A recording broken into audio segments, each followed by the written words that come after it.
What is up, guys? So we've got an Evil Eye deck profile.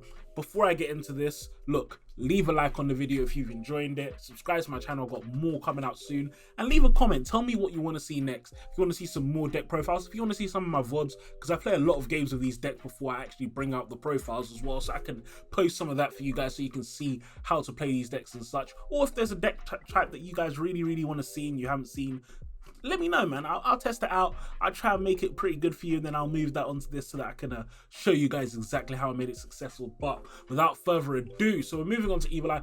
I really like this deck. It's quite fun. It's this kind of control grindy deck, and it really all revolves around this card, Evil Eye of Selene. But yeah, the deck is quite strong. I mean, it's really straightforward. I would say out of most of the decks I profiled, this is probably one of the more simple ones. There's not a lot to it in general, but that doesn't really take away from it. It's still a very fun deck. But yeah, so let's start off with 3 Yugioh, and what he's going to do is he's going to search out any card in the deck, in the archetype basically, which is what makes him really good. He's your main normal summon, and then if he's equipped with Evil Eye of Selene, he gets to pop a special summon card your opponent controls. So he's just a really nice start for the deck. He's the one you always want to see in your hand. He's the one you're usually going to search off Paradoiler. I don't know, I'm thinking of that Linkin Park album right now.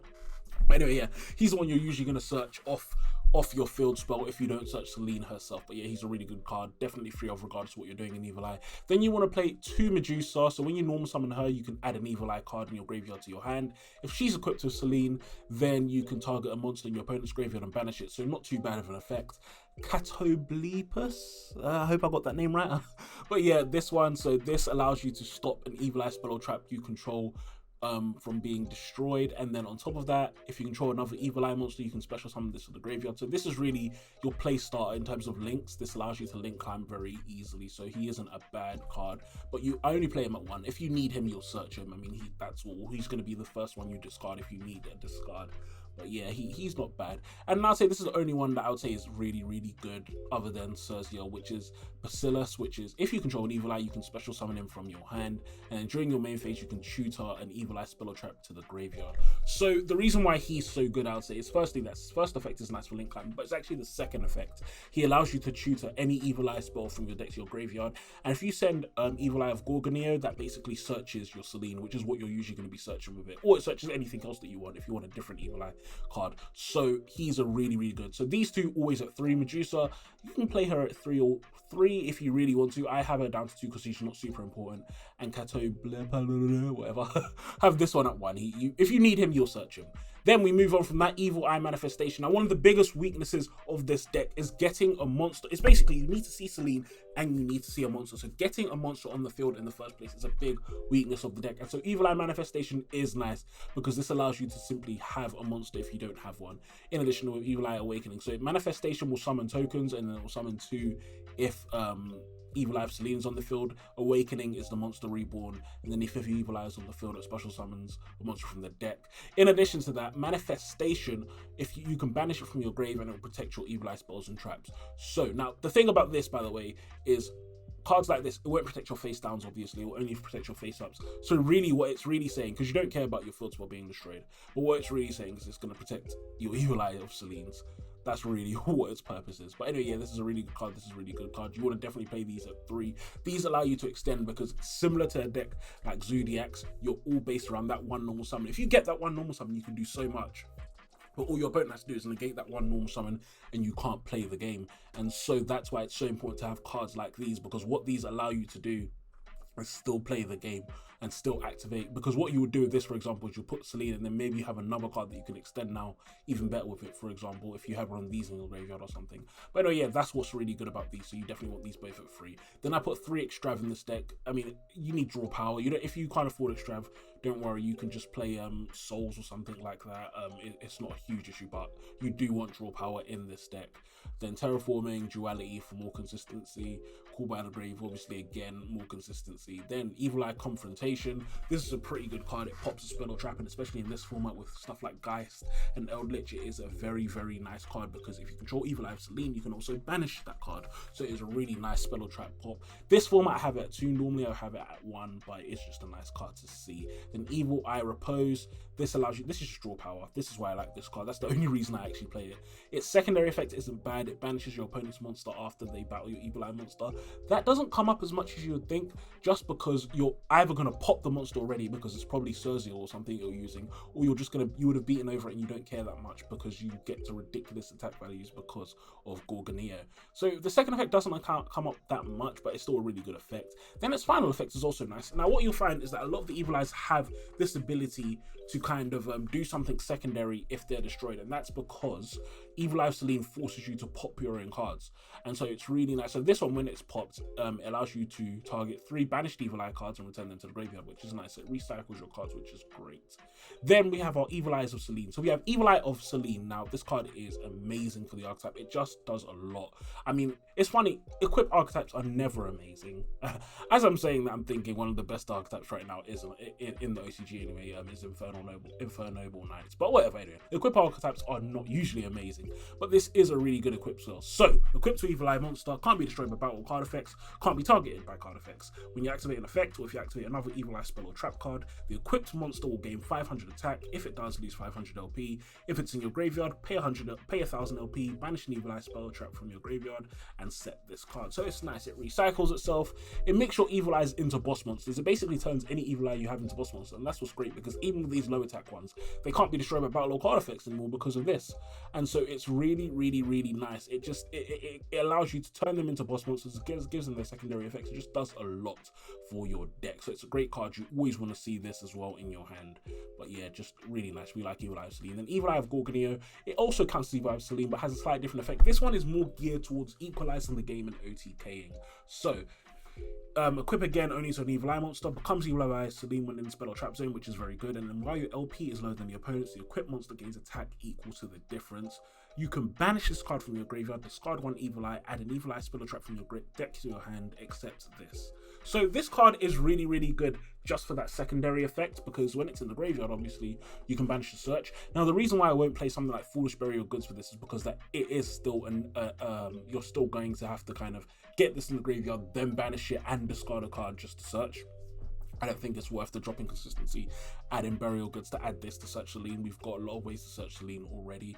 But it is still a really good card, and I would say that, yeah, you want to play 2 or 3 copies of this, just depending on your deck space. It is a nice card, and it will facilitate your OTKs. When you've got both of these attached to a monster, it will get to astronomical attack values, especially later in the game. And that's where this deck really shines. Turn 1, 2, it's not the strongest, which is what keeps out of the meta. But when you move on to kind of turns 3 and 4, which doesn't happen often enough, unfortunately, again, which is why this deck isn't the strongest in the meta. But when you get later on, I mean, just having, maybe you have 1,000 life points, your opponent has like 5,000, and you attach it with this, and now suddenly this turns into like a 6,000 beater.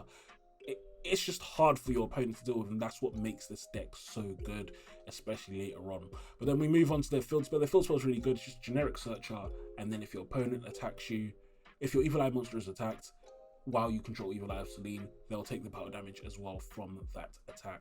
So it is really, really good, just kind of searching the cards out, which is lovely. And then a nice little battle effect. It's not going to come up much, but it is good. But the other thing that this card does, which is great, is if it's destroyed, you can add an Evil Eye monster in your graveyard to your hand, so more recycling power. So yeah, really, really good. I mean, they've got a really nice monster and spell lineup, but their traps are really where it's at. They've got some really powerful traps. And I always like decks. I always say, if your deck has a searchable counter trap, especially if you can recycle that counter trap, it's amazing. And this deck has some pretty nice traps. So we start off with Evil Eye Defeat, which basically bounces 1 monster on the field to the hand, or if you control Selene, it bounces 2 cards to the hand. That is insane, guys. I mean, this card, a lot of decks will just lose. They'll just straight up lose, because if you destroy a card, a lot of the time it's like it's in the graveyard, so they can still play off it. When you're returning cards to the hand, it does a lot. So returning that first normal summon, or maybe if you're against someone like Sad, that they go into their Bay Links, then they summon another thing to try and go into Heatley, or whatever the link to is called, Sunlight Wolf, and then it's like you bounce both of those back to the hand. It's so good. This is a really, really nice card. We love seeing him.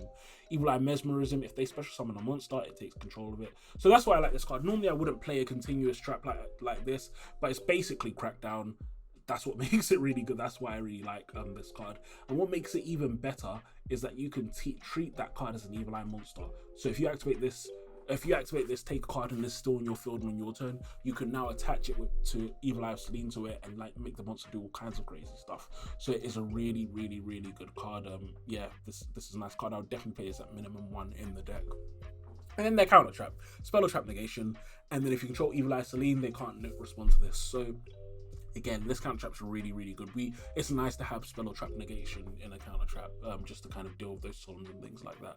But yeah, so that is the main deck. It's pretty straightforward. I would keep this to 40. Again, you really need to see kind of specific card combos, which is why kind of a big portion of the deck is searching and draw power, where you've got kind of the Cerzials and the Paradoilers, and then you've got the draw power, because you do need to see specific things. So I wouldn't go higher than 40 with this deck in particular. But let's move on to the extra deck. So now again, this is an extravagance extra deck. So if you're not playing extravagance, you have a lot more flexibility. I would not play any of the cards at three in this. I'd play them all at 1 actually, because it's not that important. You don't really need your extra deck for this deck. But anyway, for my variant, this is what we're doing. So we've got 3 Dagda. It's nice. This is really for Artifact Engine, which I will explain when I talk about the side deck. Cerberus, again, just random removal. This deck does sometimes struggle to remove cards, which is why I play Cerberus. You wouldn't normally see me play Cerberus, so I'd only play these 2, but it does struggle to move monsters occasionally, so Cerberus is nice. And then we've got the other 2 Nightmares, Unicorn and Phoenix. And then we've got Borrow Sword, Borrow Load, and Access Code. Now, the reason I've just put all 3 of these is because now I would play any of these. So I wouldn't play all 3. I would just play whichever one you can afford, essentially. But any of them can really work as your boss monster, and then just play that at 3. Then we look at the Evil Eye monsters in your extra deck. So we've got Gorgon, Empress of the Evil Eye. This is probably the weaker of the 2, which obviously makes sense because she's a link 2. But yeah, so she gains attack for each Evil Eye with a different name in your graveyard.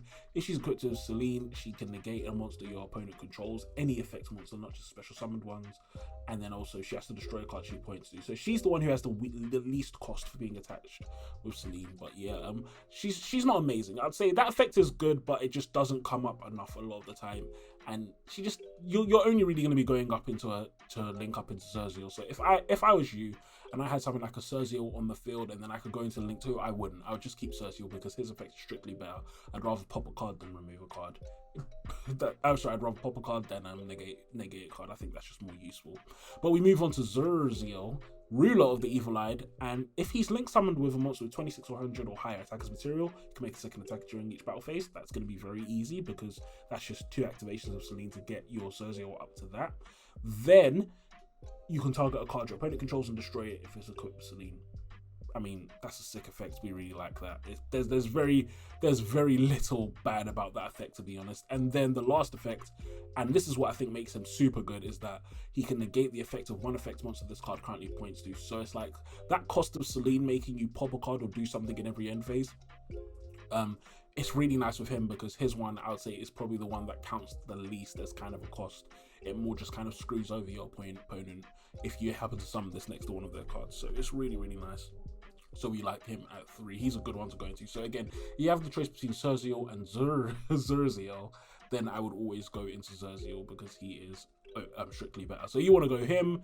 Then, you want to, in terms of which cards you would definitely want to see, you want to have him on the field with Selene, then you want to have him, then you want to have her. That's kind of the route you would go. But let's move into the texture deck, and let's start off talking about artifacts. So, Artifact Evil Eye is kind of like a slight variant on the deck. The deck pops a lot of its own spells and traps very often. So the artifact package works very, very well with this deck. And so that's why I've got such a big artifact package here, because what you would actually play, and I've actually forgotten it, but you would play 3 Sanctum, 1 or 2 Ignition, and then you'd play any 4 of these. And what you're simply going to be doing is playing the exact same, and also, you would remove all the traps or you'll take them all down to 1. And you're just going to be focusing on kind of popping those traps and locking your opponent out of the extra deck or locking them from banishing, or just popping their cards, because this one also does the same thing where when it's popped, it'll pop a card that your opponent controls. So that's the idea behind kind of having these artifact cards in there, and that's a nice variant you can do. You can play that in the main deck, but I tend to not play artifacts in the main deck just because they're not amazingly generic. They only affect certain decks. If my opponent's playing Poltergeist, for example, they're not really going to care about any of these effects, whereas if they're playing Orcust, all of these effects are going to screw them over. So that's why I don't play the artifact package in the main deck, but I think it is a good package to kind of play, and you can just do kind of pure Evil Eye artifacts. It is really, really good as well. But yeah, so that's why I would play these artifact cards. Then moving on, you just kind of got generic going second. You're always going to want to go first with this archetype, so I have generic going second cards to finish with this archetype. So guys, that is my Evil Eye deck profile / guide. And guys, I really enjoyed kind of learning and doing this deck. So if you enjoyed this video as well, leave a like on the video, subscribe to my channel, I've got more coming out soon, and comment, let me know what you want to see next. I've got it for you guys. Yeah, so peace, have a good day.